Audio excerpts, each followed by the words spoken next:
morning, everyone. Welcome back to this second round table. I'm Bernard Pinault. I'm the deputy manager of Pagora. And I feel very privileged to have such a fine panel of people strongly connected to our school for this second round table. So I will start to introduce them briefly, and then I will let them introduce themselves and their structure as well. Evelyne MAURET is professor here at the Grenoble Institute of Technology and in Pagora, and was also the head of the laboratory, the LGP2, between 2011 and 2015. Julien, we miss him already, has been working here, has worked here for numerous years, and just left the school for hopefully temporary time at Nestlé, and is now the head of the research department in Nestlé. So welcome here, welcome back, Julien. André DION comes from Quebec. I should say Canada, but being French, I prefer to say Quebec. And André DION is the director of the Printability and Graphic Communication Institute. Again, we've been working for years with the institutes, and many of our graduates have been working there as well. And Rémy BOTTALLA-GAMBETTA is a former victim of us. So he graduated a couple of years ago, and is now a research and innovation project manager at DS Smith. So I will give the word to Evelyne to develop a little more who she is and where she comes from. So you already say a lot of things. I am a professor in Pagora, but also in LGP2, which is an academic laboratory, laboratory of pulp and paper science and graphic arts. So this laboratory is a joint research unit between CNRS and Grenoble INP, and it has a specificity because it has also a private partner, which is HFP, and it imparts some differences compared to other laboratory, because considering this private partner, it has strong and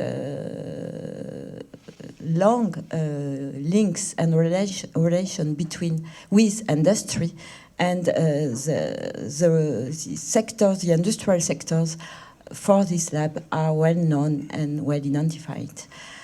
So as Bernard said before, I have been the director of this lab, deputy director from 2007 to, and then director until 2015.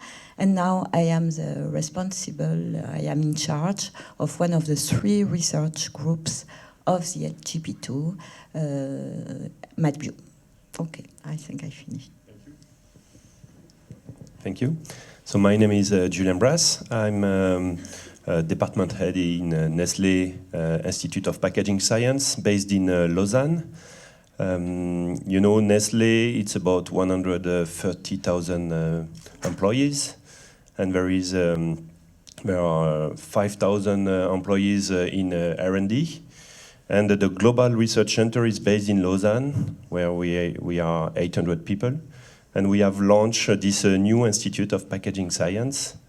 It was the 12th of September, so really new institute. And today we are not so numerous. We are about 50 people working on packaging. I'm in charge of all the science and what they call academic alliance in this institute. And in this institute, we work on several topics. So you know maybe that Nestlé has decided they have a strong commitment to have all the packaging reusable or recyclable for 2025. So for that, we have one pillar on reusable packaging or no packaging, one pillar on increasing the recycled content and have new plastics with a higher recycled content, one pillar on bioplastics, and one pillar on paper. So as you can see, there is one key strategy for Nestlé. It is the paper. They call it paperization. So we want to replace plastic by paper. And we are looking for lots of young talent. It's not easy, honestly. We are recruiting right now, so just a link with the previous round table. And we have difficulty to find, we are looking, as we are a research center, we are looking for people with an engineer degree and a PhD. And having these two, it's not easy to find expert in paper. But for this paperization, we are launching lots of projects internally, externally, and I will discuss this after. Thanks. My name is André DION from ICI, Institut des Communications Graphiques et de l'Imprimabilité.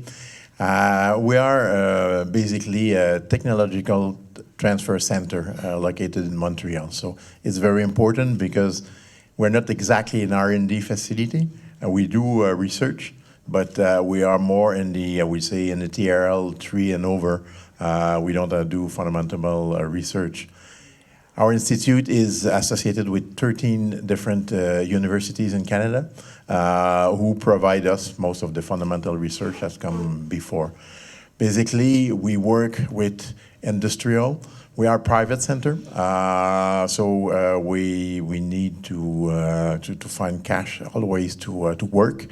It's a very special. We are driven by the industry. We have a board of 16 people. Of those 16, 13 come from the printing industry, printing and paper, I should say, industry in Montreal. So in the last few years, we invest a lot of money in our project in printable electronics. We've been installing a unique press, roll-to-roll press for printable electronics, which give us the possibility to use different process depending what we want. We can go from screen, from gravure or flexo at the same time.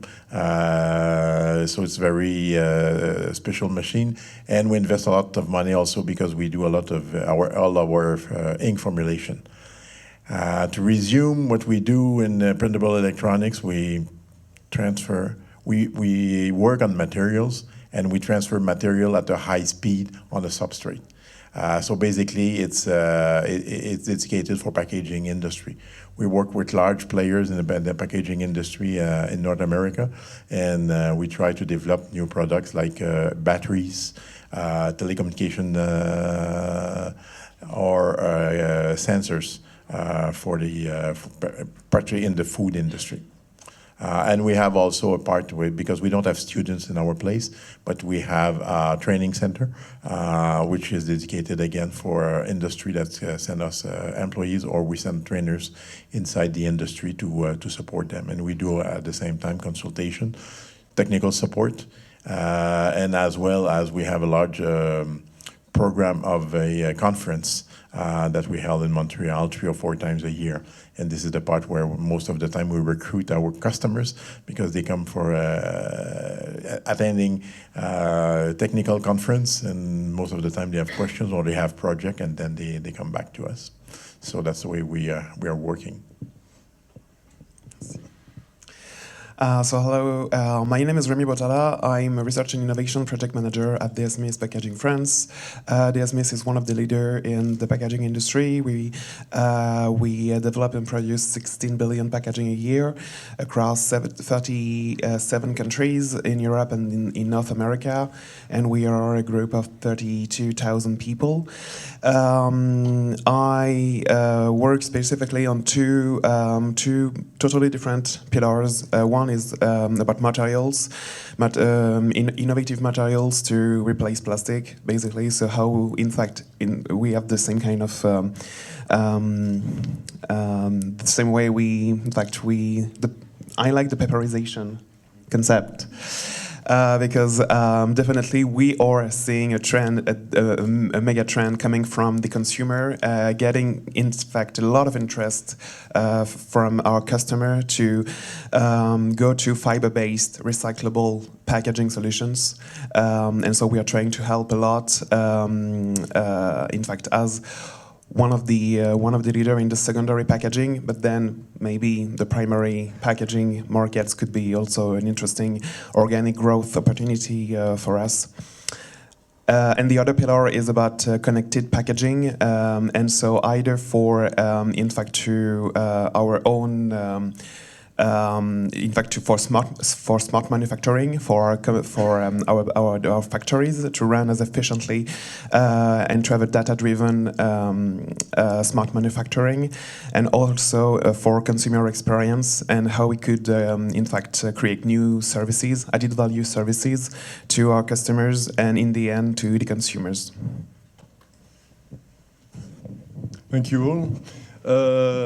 So to start with a general question to everyone, if I dare to define innovation as industrializing an idea, how would your structures, your different structures, companies, tackle innovation, generally speaking? So who would like to start? Okay, Evelyne. Okay, so in an academic laboratory, I think that innovation clearly comes from research projects. So it's the first thing. It's not true everywhere, in my opinion. Some innovation are not necessarily linked with research. If we consider technical innovation, it's not always necessary. But in our case, it's evident. In that sense, all the staff of the laboratory contributes to innovation at every stage and at every step of the research of the project research project. So, how we handle innovation? I think that a laboratory can manage alone its research project. It doesn't exclude strong collaborations with other lab or with industry, but we know how to do with a project research. It is not the same with innovation because very different skills are necessary in this context. And these skills are not all present in a laboratory. So maybe the most important role we have is to detect an idea, a fact, a scientific fact that can be converted into innovation. And it is our role, but it is difficult. I think it's the most difficult step. And then another story begins because we need different skills, as I said, and we need the help of other structures. And for example, CNRS or Grenoble NP help us in terms of legal or financial aspects or patenting aspects also. And we have today, we benefit from a very favorable environment because new structures have been created, such as Linxium, for example, which is a structure helping researchers for making technology transfer, for building startup and so on. And we need all these helps to convert idea into innovation. So today the academic laboratories play a major role in innovation, but they need to be in a favorable environment to do that. Yeah, so if innovation is industrialization of ideas, it's really what we are doing because we cannot launch ideas without industrialization. So when we work internally, all our projects, we should have already an application. In Nestlé, it is quite easy because we have 1 billion of products sold every day. So completely different products, could be waters bottle, could be Nescafé, Nespresso, Purina, or over plenty of packagings that we have in our field. But for all the project, we need already an application. And that's why we have, inside the research center, we have a group of project managers, and they are in charge of helping us to scope the project and to be sure that we will achieve our goals to go to the industrialization. And as many companies, it is a stage gate process, so go, no-go decision at each steps, and we try to go very quickly to the industrialization. In our case, the idea is to launch a project for 2 years, and we should have a pilot study, an industrialization already the first year. So classically, this is the way we are doing. The final industrialization will be after 2 years, but we want to launch a pilot directly in the market after 1 year. So there is a clear trend to go directly to the market. Some people call it a pilot trial, others call it a quick and dirty test. But the idea is to check how it works directly in the industry and how it works directly with the consumer. So this is internally, but we try also to have innovation externally. So we have one group called Open Innovation. And in this group, they have an accelerator. So we are doing some scouting of all the startups all over the world and try to invite this startup in our accelerator and help them to go to the industrialization. So this is also a new way of doing. And the other example that I can give you, it's on bioplastics. So we have decided to push a lot on this direction. But for example, there was no bioplastics made from microorganisms available on the market. So Nestlé has decided to invest and to be in the capital of one company, Danimer, and they invest early this year. And last week they start the first industrialization of this polymer for our application. So there is also this possibility to be involved in the capital with such a big company. It's good for me because I can speak openly, as people from our industry in Montreal are not here today. But innovation, by itself, research is normally innovation. As you work, you don't try to reinvent something that is already there. But in our case, as I mentioned, we have a private organization, so we have to work with the industry. We are working for an industry that is very, very conservative. But if you ask them, they will say, we are big innovators. So the reality is very different within their perception and the reality.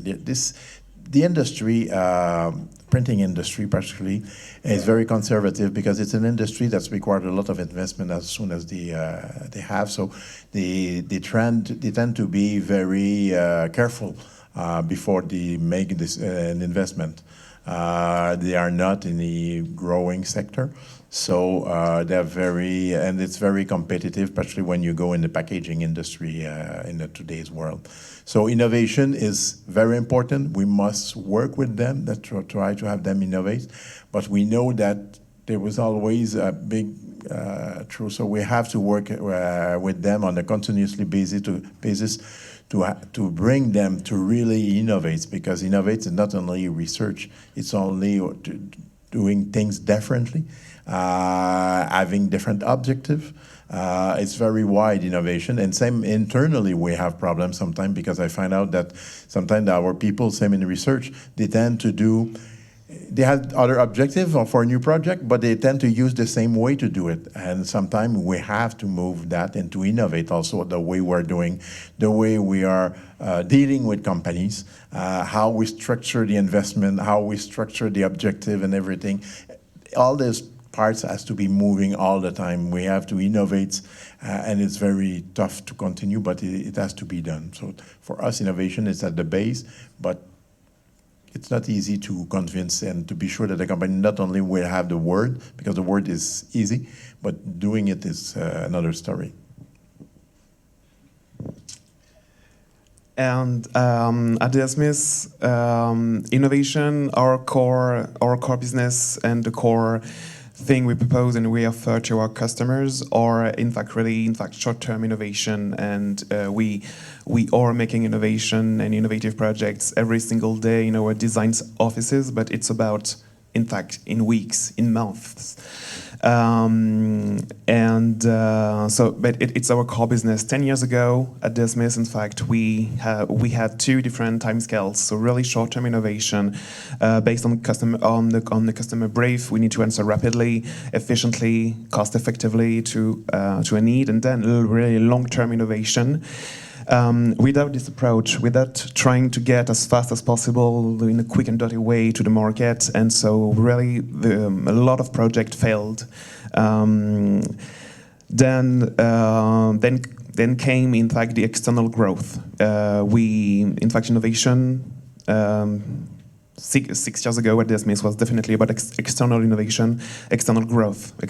So we were acquiring a lot of small companies, competitors, and in fact it was all about getting bigger and bigger and bigger and bigger. And then the European Commission came and said, "Stop. We have to keep a good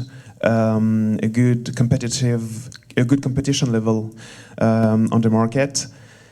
And I'm talking about last year, because we acquired Europack, and that was in fact a really strong moment for us, not only because of the acquisition, because we know that we had to stop thinking only about external growth. We needed to think now about organic growth and innovation, and organic growth through innovation.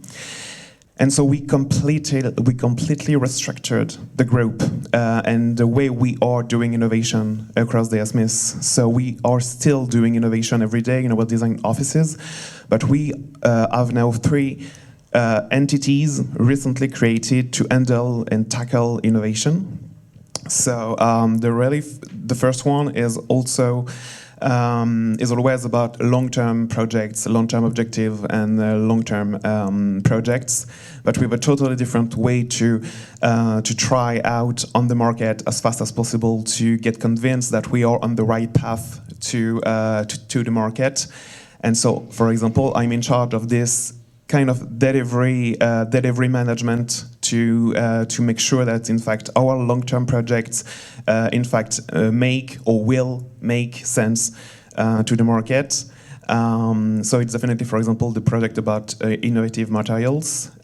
We also have a totally new entity about disruptive innovation, because we can't really increase the volumes we can produce. Our factories are kind of full, so in fact that was a really great moment also, because we needed to think about how could we increase the value of our products to the consumer and to the customer, to not increase the volumes but the value of what we are selling. And so this new entity, disruptive innovation, it's not just to say that we are disruptive innovators. It's really about how we could change the way the customers are seeing us, how we can change the way they perceive packaging, how we can change forces across markets, how we can in fact help our customers in fact also change the forces with their own customers. So we are building new partnerships, and so it's in fact more than ever we are creating new joint ventures with startups, French startups, international startups.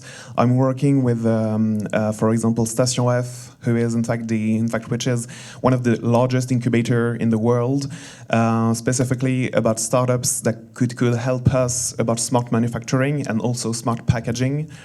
And in fact, the last entity, it's so those two are really group-wide, worldwide so across paper, packaging, and recycling division. And the last one is really about, in fact, the division, the packaging division. And so how, in fact, to ensure that, in fact, we are always customer-centric, data-driven, and value-driven innovation. And so this entity is more, in fact, here to kind of structure the pipeline and to, in fact, act.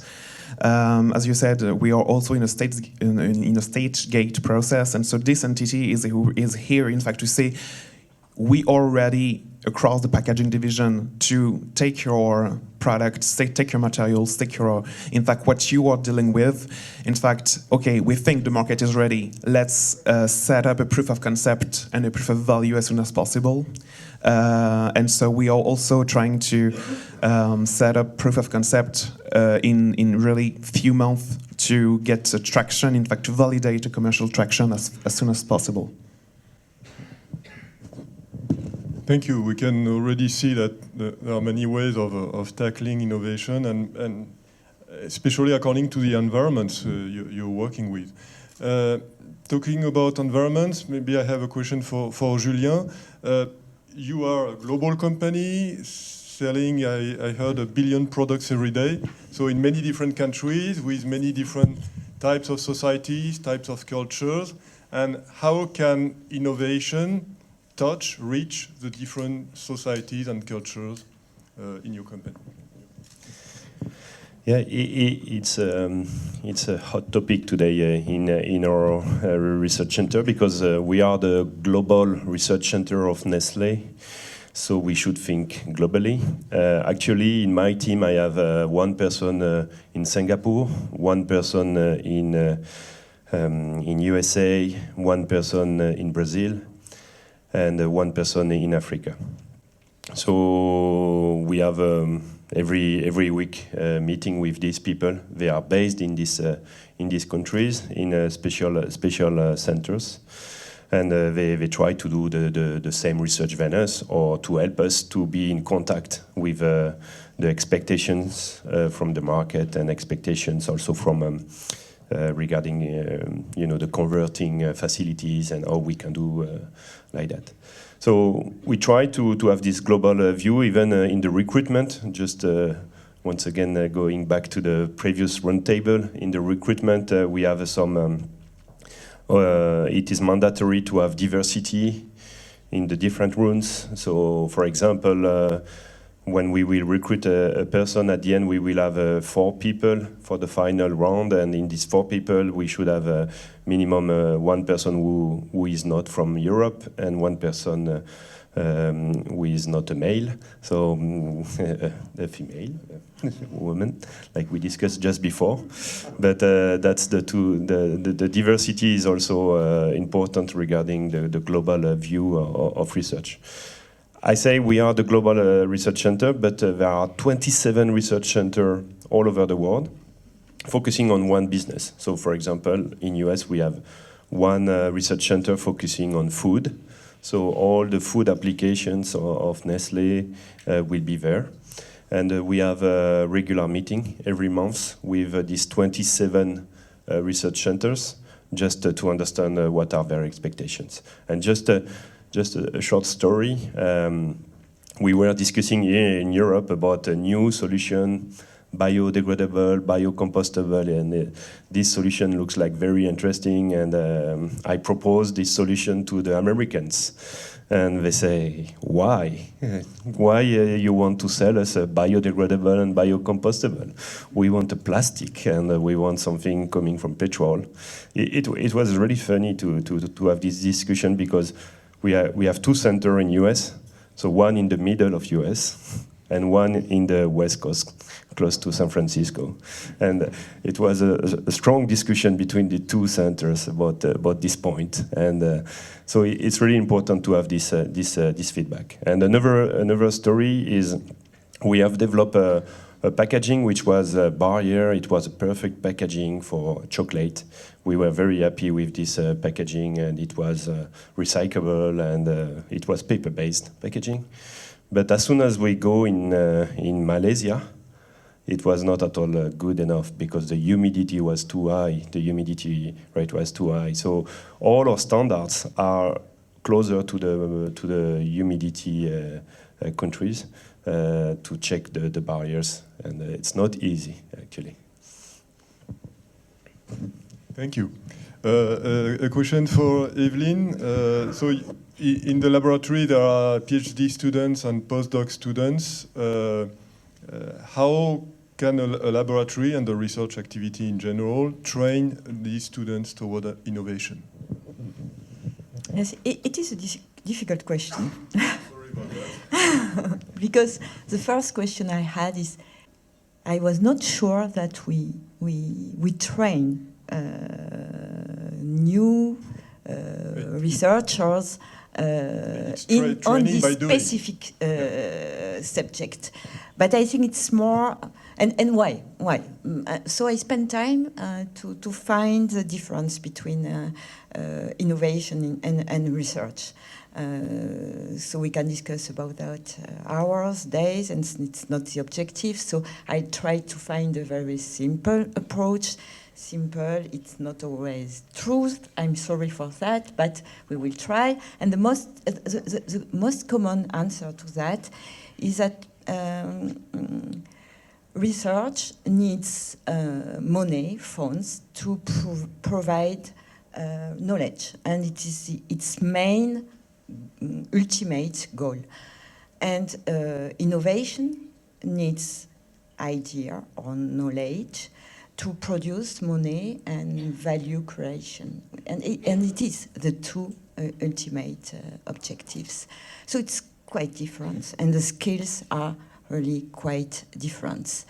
So innovation, if it is an application of, in terms of commercial and industrial aspects of an idea, of an invention, so innovation needs to have the right idea at the right moment, at the right place, and more importantly, maybe, to find the market, to define it, and to find also the right price of this innovation. So, are our young researchers trained for that? They are trained for research, sure, and I hope that. But for all these aspects, of course, we have not the skills, all the skills in the laboratory or in an academic laboratory. And as I said before, I think that it is very important to be supported by other structures and to belong to structures which are close to university, to industry, structures such as Carnot Institute, for example. I think that it is a very good tool to improve our knowledge of the challenges, issues, constant times, and time constants, sorry, and characteristics of the industry. And I think that belonging to this structure, inciting young researchers to participate to seminars, and I think that the doctoral schools also plays a role by giving training on specific fields concerning commercial aspects, concerning startup building, and so on. So I think that we have a lot of tools that and we can use them to train the young researchers to do that, because we already have some good environment, because our lab, for example, is linked to industry. It is its history. And so it's maybe not the most difficult. So I think that young researchers can access relatively easily to the definition of what are the issues and challenges in the industry. They can benefit, as I said, from other structure for startup incubation, maturation, patenting, etc.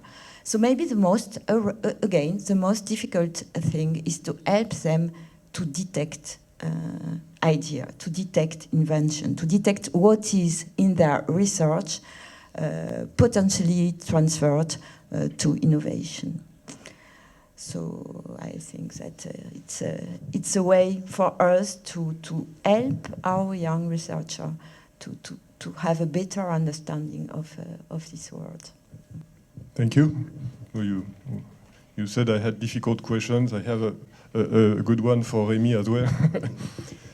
What are the key competencies in an innovation team?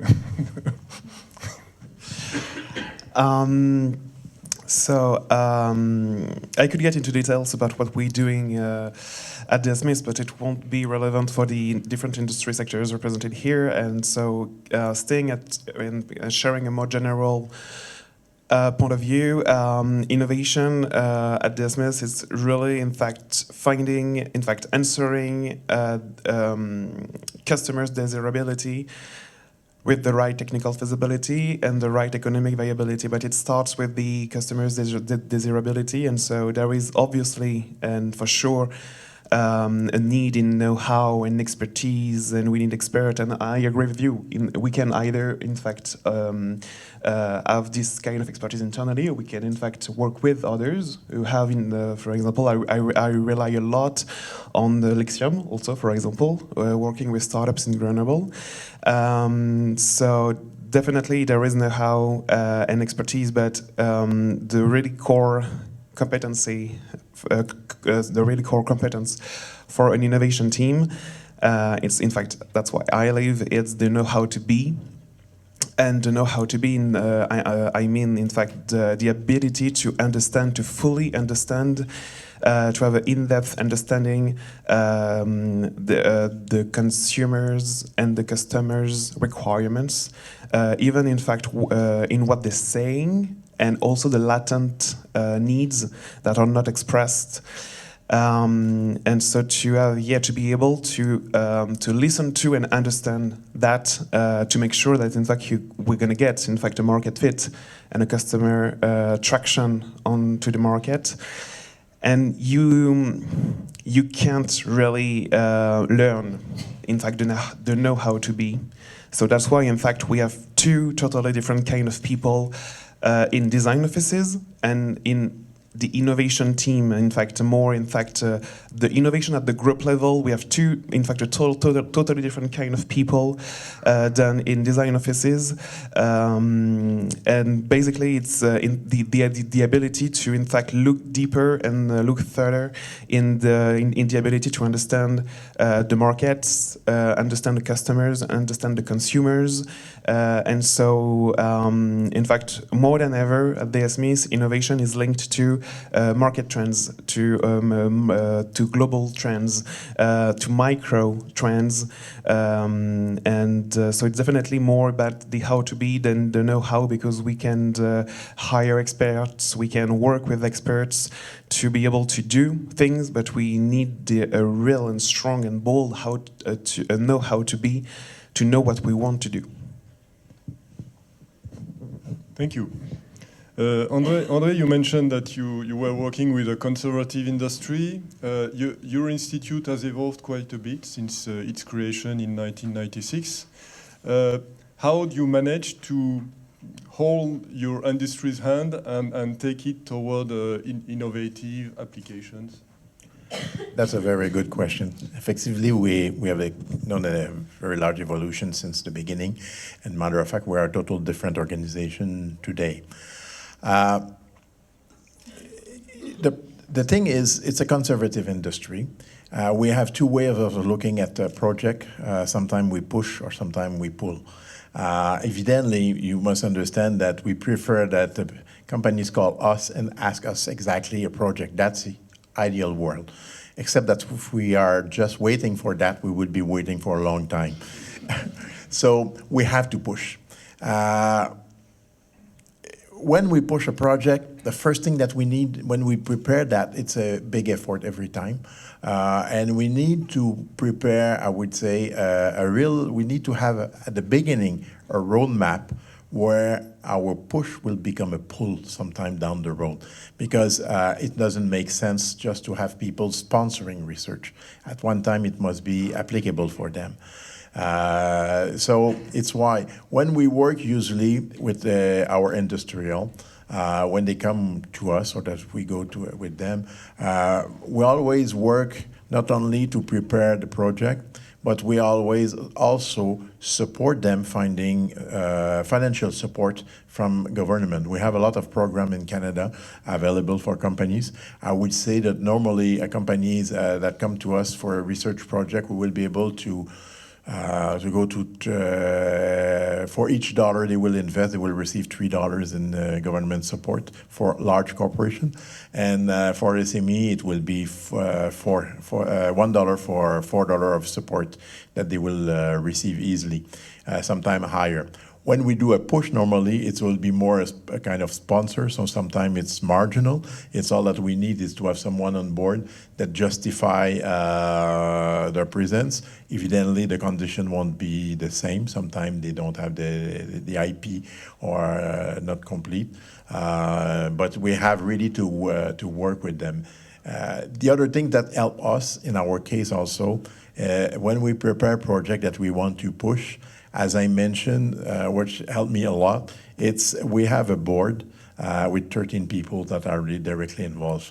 All those people are companies owners or senior management in large corporation that work with them with us since many years. So we have discussions at the board, and sometimes they modified or sometimes they discourage us, and they're right, and sometimes we push them. And I remember our institute has evolved a lot. First, when Bernard came in the first years, we were really traditional printing, for example. And at one time down the road, we made the decision that printing was evolving and we should go through new materials, nanotechnology, printable electronics. The first day that I present myself with such project for $500,000, it was not so big investment. And I had a board of, as I mentioned, very conservative industry in front of me. When I come discuss and present them that, they were looking at me and saying, well, we don't understand what you say.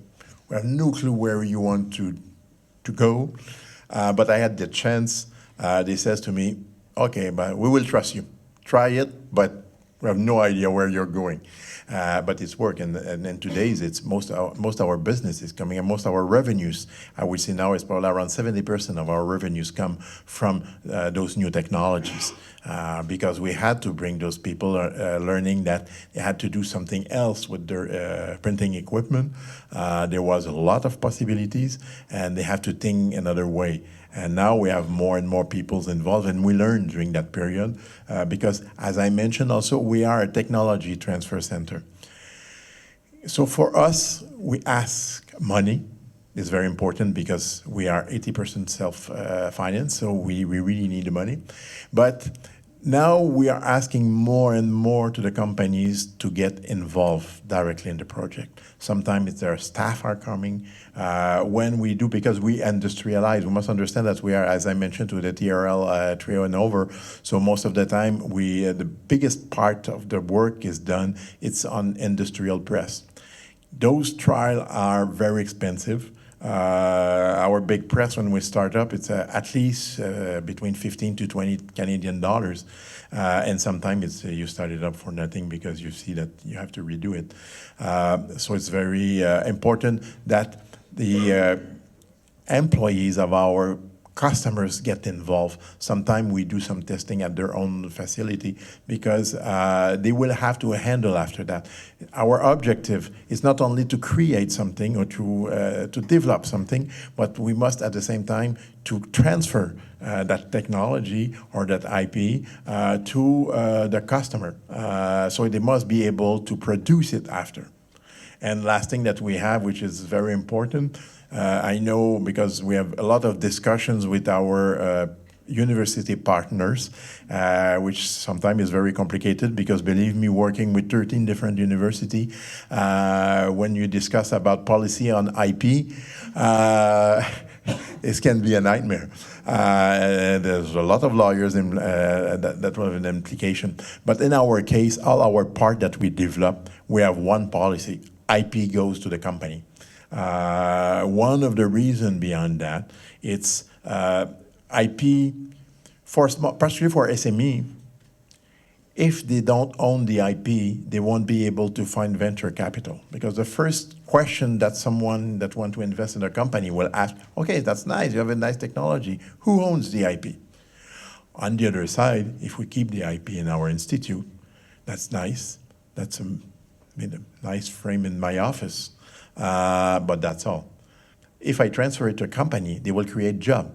And basically, the money received from the government that transits through us is not for us. It's basically the government invests in there to create jobs. So what we do is, it's why we try to transfer. Evidently, we keep, in IP policy, we keep the right to use it for in education.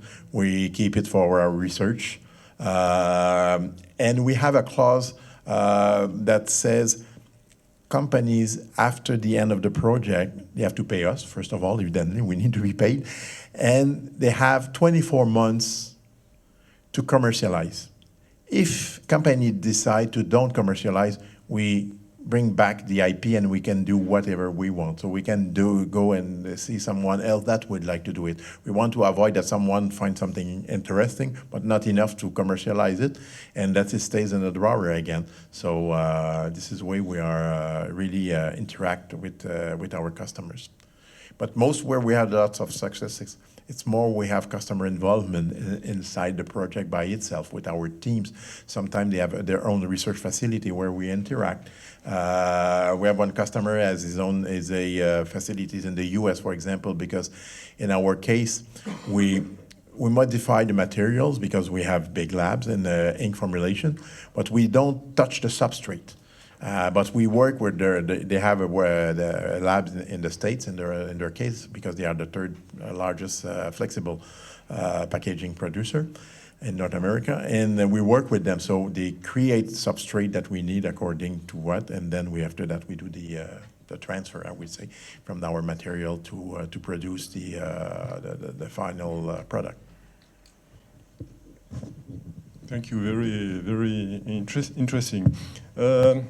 Another tricky question, maybe for the two company guys. Does innovation lead the market, or does the market lead innovation?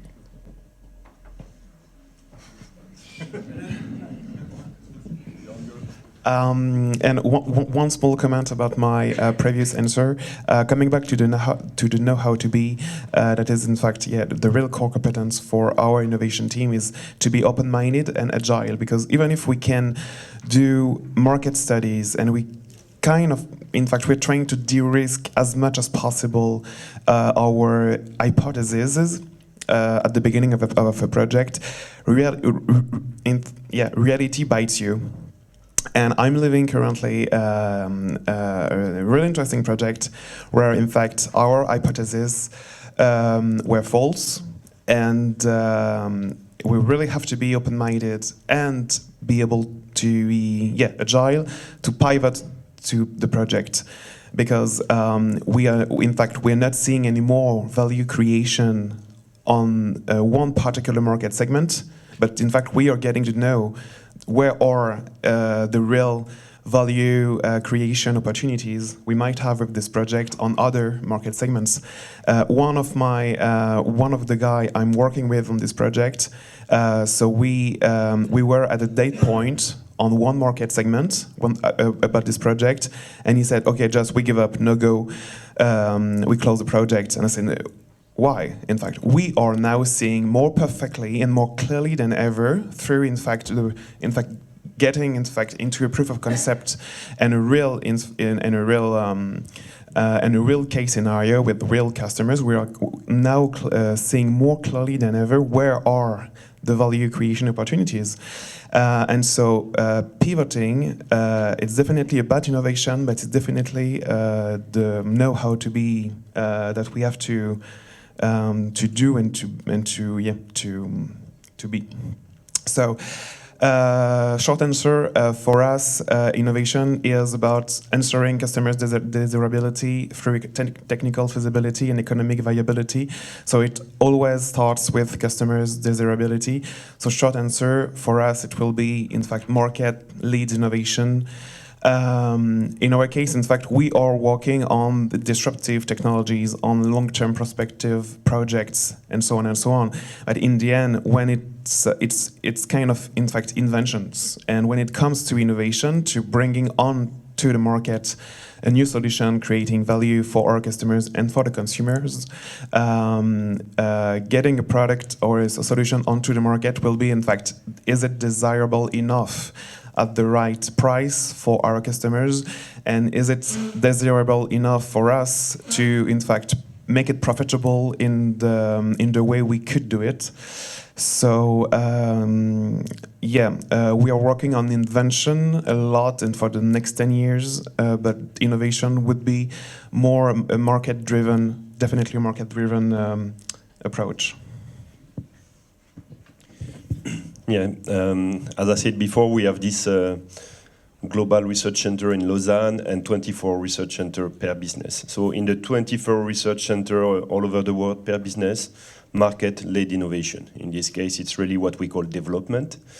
But the global research center in Lausanne, we call it discovery. So in this case, we have about 50% of our project where innovation lead the market. So it's not in the theory, it should be 100%, but let's say we have 50% where innovation lead the market and 50% where the market lead innovation. So it's exactly what you said about push and pull, market pull and technology push. So we are working on this technology, new technologies. We have some project on this. For that, we try to launch some academic alliance. With several universities. We are lucky because we can work with all the universities in the world. So when I start, they ask me with which university you want to work on these different topics, and they say we propose you Cambridge, Harvard, Stanford, ETH, and EPFL. And I say, oh, that sounds great. I'm a lucky guy. But I check, and nobody knows paper in these universities. And I say, I don't want to work with them.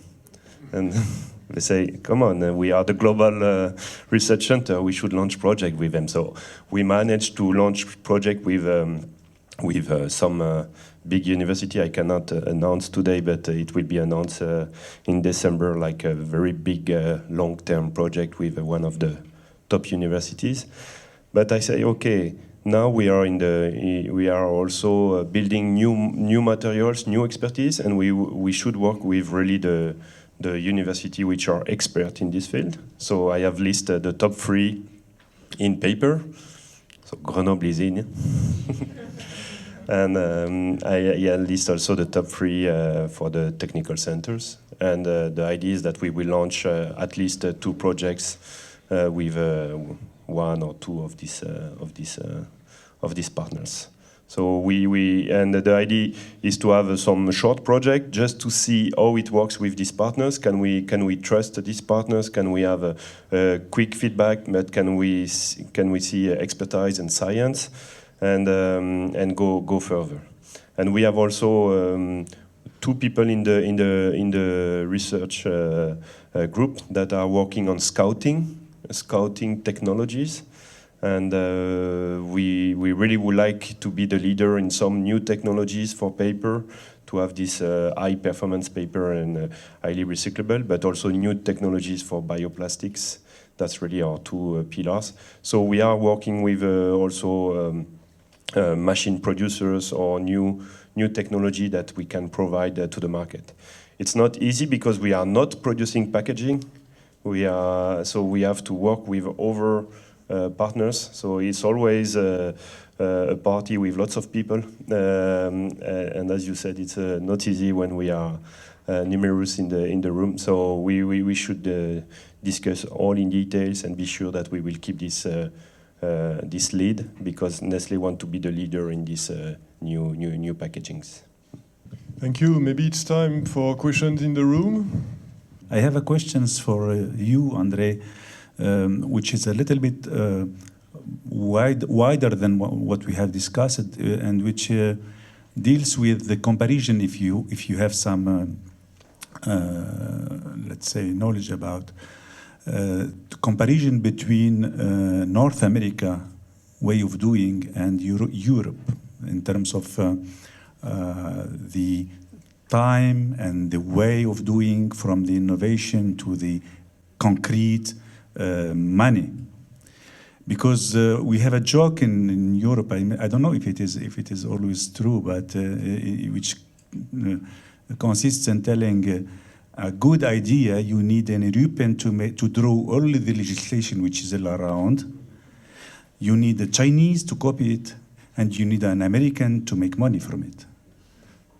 So I don't know if you have some insight about. Evidently, in Montreal, I would say we are in between North America and Europe.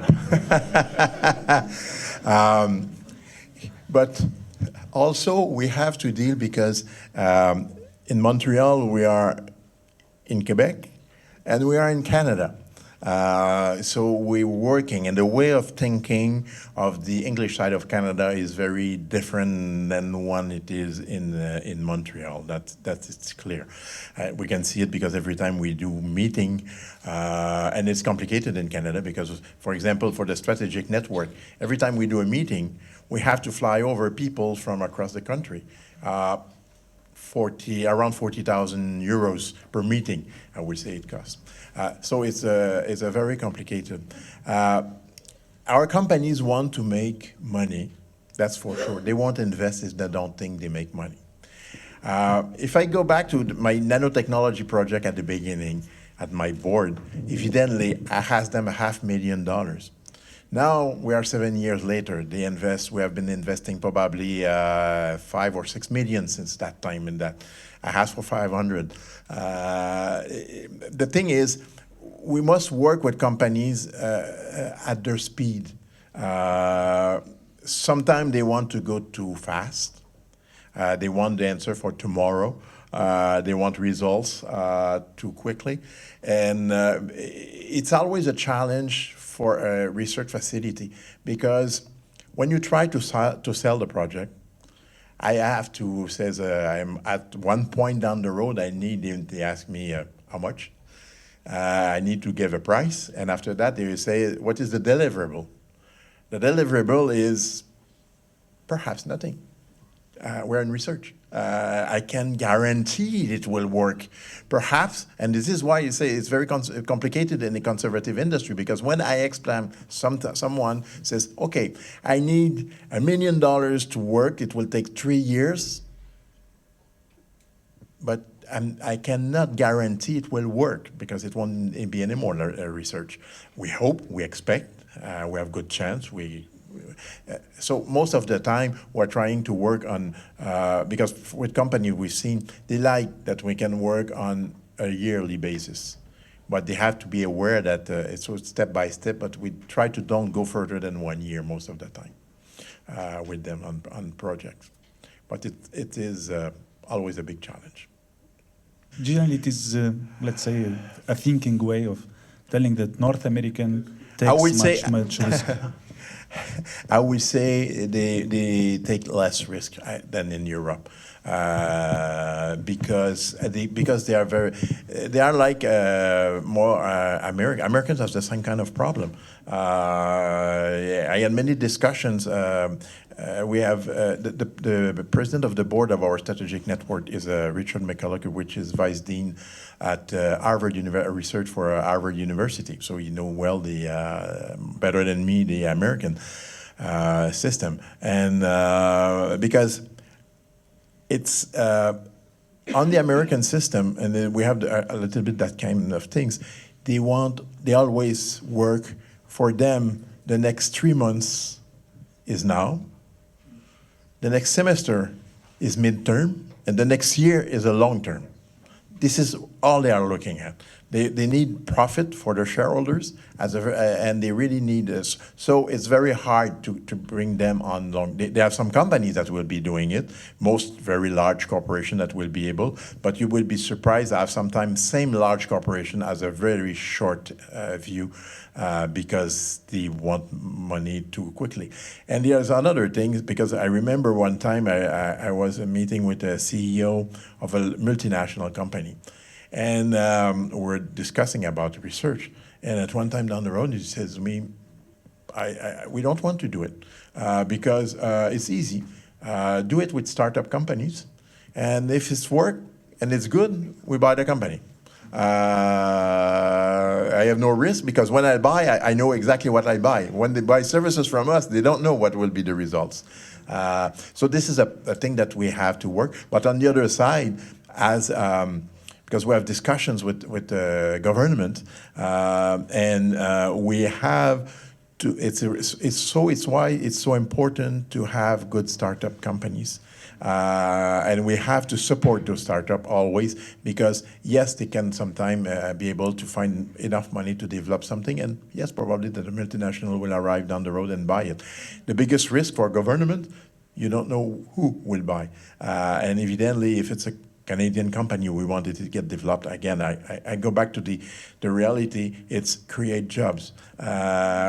Basically, government want that we create job in Canada. They're not. They don't want that we create job in China or in US. They want to create job in Canada.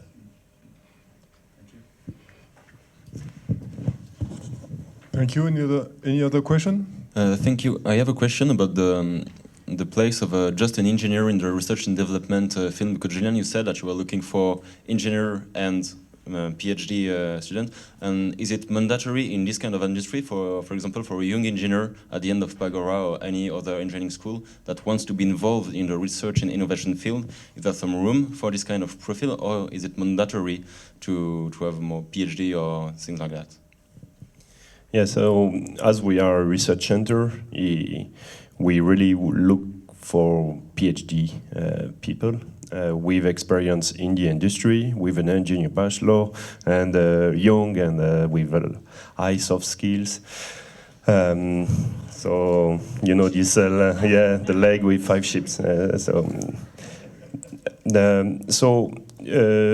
But today, next week, we will have interview of only engineers, only.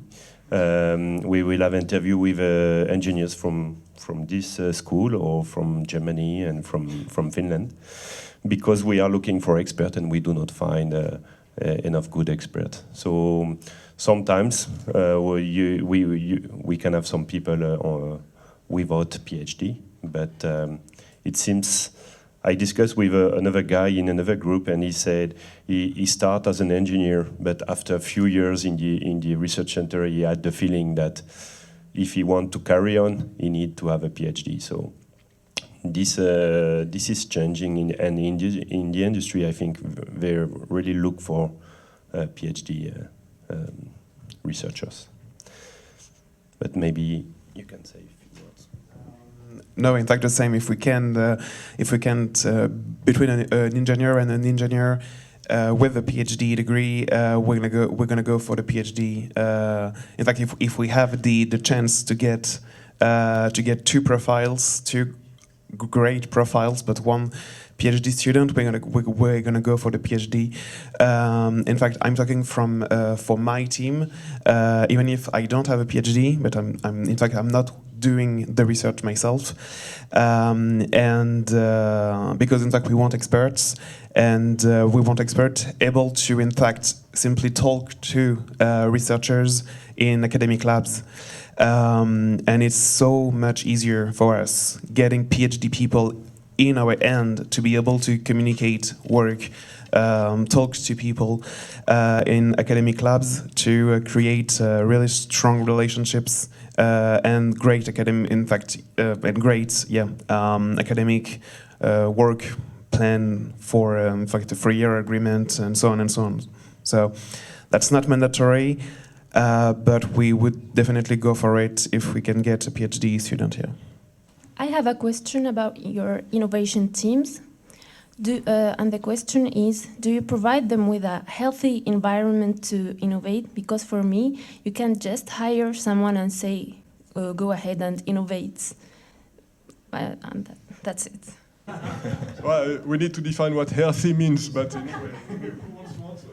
Yeah, in our case, we have a healthy program, and I think it has been discussed in the previous roundtable. It is really important to have beautiful office with lots of color, and it is really important. We have a sport facilities inside the building, and there are also some rules that people should not work more than a number of hours per week when they are young researcher. There is a discussion during the annual meeting about the balance between private life and professional life. So there are lots of discussion about that, but it's really to have more talent in the team. We have these home office possibilities, that everybody can use every week. So it is a new way of thinking the work. But regarding innovation, if you come in our team, you will have first trainings. We will explain you how we see innovations, but most of the time we will also say to you, please go ahead. This is your project, and you should find a solution for tomorrow. And so you have this balance, and it's not easy. Yeah. Maybe. I would say that environment is important, but the most important thing in my mind for people that wants to innovate, and the biggest problem that we have sometimes, it's to have an environment where people are open-minded.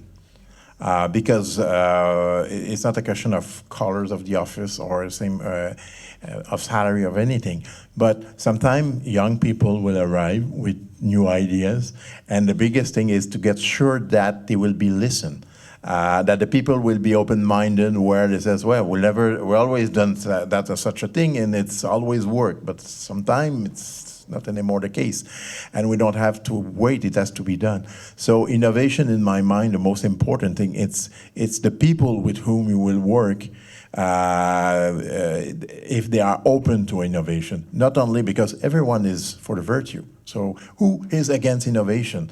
I never meet a company or go inside a company where they will say to me, no, we don't innovate, forget that. They always says, always, we are big innovators. And sometimes you are looking at, well, I'm not sure.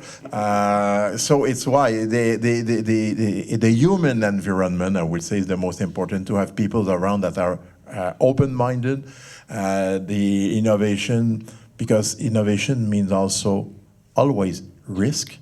Because when you do something different than the others, perhaps it will be an error. You don't know. You make a risk. But those people must be feeling supported. It's very important that if never it doesn't work, next time it could work. So it's the way it's handled. That is very, very important. And for mine, in my mind, it's more important than the physical environment.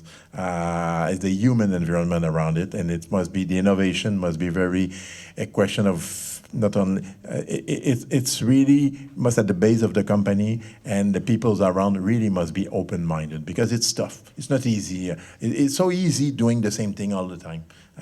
It's much more complicated trying to do something else or different way. But this is what must be put ahead of in the values of the company. Yeah, I fully agree. Last year, as an example, last year we had an open innovation process for 1 month on a really general question about our in fact, motto, redefining packaging for a changing world. Across 450 IDs, the only people who got one answer, who got in fact one single comment about their ID, or the 10 people who got their ID selected. So we had 440 people that were committed to participate to share their IDs, their views, they didn't get any kind of recognition, even a small email saying thank you. And so I fully agree that, in fact, the human environment is definitely more important than the technical and physical environment. And so by the end of the year, France will launch in a totally different way an open generation process, an open innovation process, company-wide, to get the ideas from anywhere in the company, from any people, in fact, from any person in the company who has an idea, to be able, in fact, to empower the people, to make them